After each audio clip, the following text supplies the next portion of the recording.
Hello friends, പുതിയ വീഡിയോയിലേക്ക് എല്ലാവർക്കും സ്വാഗതം. കഴിഞ്ഞ ദിവസം മീനൂട്ടിക്ക് നമുക്ക് ലഞ്ച് ബോക്സിൽ കൊടുത്ത എഗ് ഫ്രൈഡ് റൈസ് എങ്ങനെ ഉണ്ടാക്കി നോക്കിയാലോ. ആദ്യം തന്നെ ഒരു പാത്രം അടുപ്പിൽ വെച്ച് എണ്ണ ചൂടായതിന് ശേഷം നമുക്കതിലേക്ക് 3 കോഴിമുട്ട പൊട്ടിച്ച് വയ്ക്കാം. അതിലേക്ക് ലേശം ഉപ്പും ആവശ്യത്തിനുള്ള കുരുമുളക് പൊടിയും കൂടി ഇട്ട് നല്ലതുപോലെ ഒന്ന് ചിക്കി തോത്തി കൊടുക്കാവേ. അടുക്കി പിടിക്കാൻ നല്ലപോലെ ഒന്ന് ചിക്കി തോത്തി കൊടുക്കുക. എൻ്റെ ഒന്ന് ചെറുതായിട്ടൊന്ന് അടുക്കി പിടിച്ചു കേട്ടോ. അത് നല്ലപോലെ ഒന്ന് ചിക്കി തോത്തി കൊടുത്തതിന് ശേഷം അത് നമുക്ക് മറ്റൊരു പാത്രത്തിലേക്ക് മാറ്റാമേ.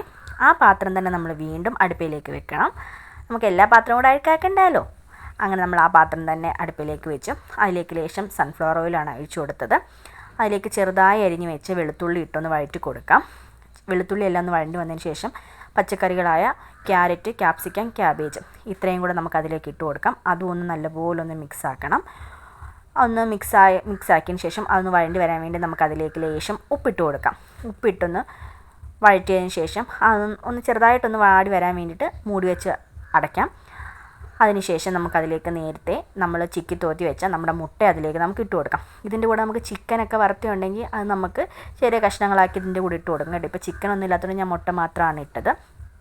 അതിട്ട് കൊടുത്തതിന് ശേഷം നമുക്ക് നേരത്തെ വേവിച്ച് വെച്ച റൈസ് അതും കൂടി ഇതിൻ്റെ കൂടെ ഇട്ട് കൊടുക്കാം. എല്ലാം കൂടി ഇട്ട് നല്ലതുപോലെ ഒന്ന് മിക്സ് ചെയ്യണം. അപ്പം ഞാനിത് മിക്സ് ചെയ്ത് നോക്കിയപ്പം എനിക്കിതിനകത്തൊരു ലേശം ഉപ്പിൻ്റെ കുറവ് തോന്നി കേട്ടോ. അപ്പം ഞാൻ ലേശം ഉപ്പും കൂടി ഇട്ട് കൊടുത്തിട്ടുണ്ട്. ഇതിനകത്ത് ഞാൻ സോസും കാര്യങ്ങളൊന്നും ഇതിൻ്റെ കൂടെ ഞാൻ ഇടുന്നില്ല കേട്ടോ. ഞാൻ ഇതിനകത്ത് കുരുമുളക് പൊടി മാത്രമേ ഞാൻ ഇടുന്നുള്ളേ. ഞാനങ്ങനെ ഇതിനാവശ്യമായ കുറച്ച് കുരുമുളക് പൊടിയും കൂടെ ഇതിൻ്റെ കൂടെ ഇട്ട് കൊടുത്തിട്ടുണ്ട്. എല്ലാം കൂടെ ഒന്ന് മിക്സ് ചെയ്യാം. നമുക്ക് നല്ലതുപോലെ ഒന്ന് മിക്സ് ചെയ്തതിന് ശേഷം നമുക്ക് വേണമെങ്കിൽ ഉപ്പില്ലെന്നുണ്ടെങ്കിൽ ഉപ്പിട്ട് കൊടുക്കാം. പിന്നെ ഞാൻ ഇതിലേക്കൊരു ഒരു ചെറുനാരങ്ങയുടെ പകുതി ഞാൻ ഇതിലേക്ക് ഒഴിച്ചു കൊടുക്കുന്നുണ്ട് കേട്ടോ. ഒരു പുളിപ്പിന് വേണ്ടിയിട്ട് ഞാൻ അതും കൂടെ ഒഴിച്ച് എല്ലാം ഒന്ന് മിക്സ് ആക്കുന്നുണ്ട്. അങ്ങനെ എഗ് ഫ്രൈഡ് റൈസ് റെഡിയായി. എല്ലാവർക്കും ഇഷ്ടമായെങ്കിൽ ലൈക്ക് ചെയ്യുക, സബ്സ്ക്രൈബ് ചെയ്യുക.